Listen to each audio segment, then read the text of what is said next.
Juan es un chico de 8 años que le encanta ir al parque. Él siempre quiso montarse en el columpio, pero nunca ha sabido cómo impulsarse, así que fue con su mamá para que ella le enseñara.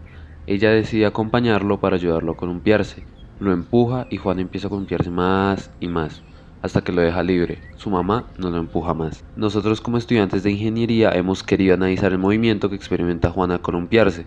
Para ello analizaremos 3 instantes desde el punto de vista dinámico, es decir, desde el concepto de fuerza. Primero, cuando la mamá empuja a Juan para empezar a columpiarse. Segundo, cuando Juan queda totalmente en posición vertical. Tercero, cuando Juan llega a su máximo desplazamiento. Antes de empezar el análisis de fuerzas que actúan sobre Juan en el columpio, es importante aclarar que el movimiento del columpio es un movimiento oscilatorio, realizado por un péndulo simple, y para nuestro análisis lo tomaremos con un movimiento armónico simple, donde se despreciará los efectos de la fricción. Iniciamos identificando las fuerzas que actúan sobre Juan. Para ello vamos a realizar un diagrama de cuerpo libre asumiendo a Juan como una partícula. Primero, tenemos que tener en cuenta que el plano que vamos a manejar tendrá un eje horizontal tangencial y un eje vertical radial. Sobre nuestro eje vertical tendremos dos fuerzas que serán la tensión de la cuerda y la componente vertical del peso de Juan. Sobre nuestro eje horizontal tendremos dos fuerzas que serán la fuerza que está ejerciendo la mamá sobre Juan para empujarlo y la componente horizontal de su peso.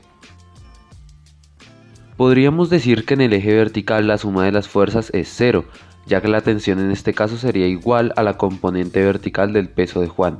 Sin embargo, en el eje horizontal vemos dos fuerzas que van en la misma dirección, el empuje de la mamá y la componente horizontal del peso de Juan, esto dando como resultado el movimiento el cual vamos a analizar. Segundo caso, cuando Juan y el columpio quedan en posición totalmente vertical. En esta situación se nos ocurre determinar la tensión de la cuerda y su aceleración. Nuevamente se identifican las fuerzas que actúan sobre Juan. En este caso, la fuerza neta es igual a la masa por su aceleración radial.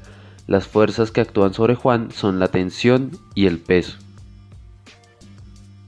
Teniendo en cuenta que en este punto no hay fuerzas que afecten el eje X en dirección tangencial. Tan solo tenemos la tensión que va en dirección radial y el peso que va en dirección totalmente contraria.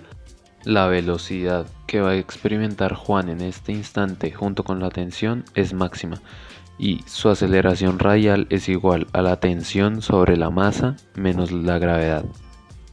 Tercer caso, Juan alcanza su máximo desplazamiento. En este instante Juan tiene una aceleración máxima y su velocidad es 0, porque se detiene momentáneamente para devolverse. Esto se debe a que el columpio se comporta como un péndulo simple. Esto significa que la posición, velocidad y aceleración no son constantes en ningún instante de tiempo. La trayectoria de la masa puntual, en este caso Juan, no es una recta, sino el arco de un círculo de radio L igual a la longitud de la cuerda. Las fuerzas que actúan sobre Juan son el peso que actúa hacia abajo y la tensión de la cuerda que actúa a lo largo de la cuerda. La fuerza neta en dirección tangencial es igual a menos la componente del peso igual a la masa por su aceleración. La fuerza neta tiene dirección opuesta al desplazamiento. Por tanto, la aceleración que experimenta Juan es una componente de la gravedad. Dado caso, Juan no experimenta ninguna aceleración en dirección radial. La fuerza neta es igual a 0. Por tanto, la tensión debe ser igual a la componente de la fuerza gravitacional a lo largo de la cuerda. Gracias al análisis de estas 3 situaciones podemos concluir que en cada uno de los ejes verticales trazados en los instantes no se presenciará un cambio que pudiese afectar el movimiento de Juan. Lo que hacía que existiese el movimiento eran las componentes en los ejes horizontales, como bien lo podemos ver en el caso de su impulso inicial y de su punto máximo, en el que lo que producía su movimiento era el peso, más específicamente la componente horizontal de su peso, que en su punto inicial tenía una orientación positiva del eje horizontal junto con el empuje que realizaba la madre, mientras que en su punto máximo la componente horizontal del peso tenía una orientación negativa, que provocaba que Juan se devolviese. Si hacemos un análisis detallando aceleración, tensión y velocidad en cada instante, quedaría de la siguiente forma.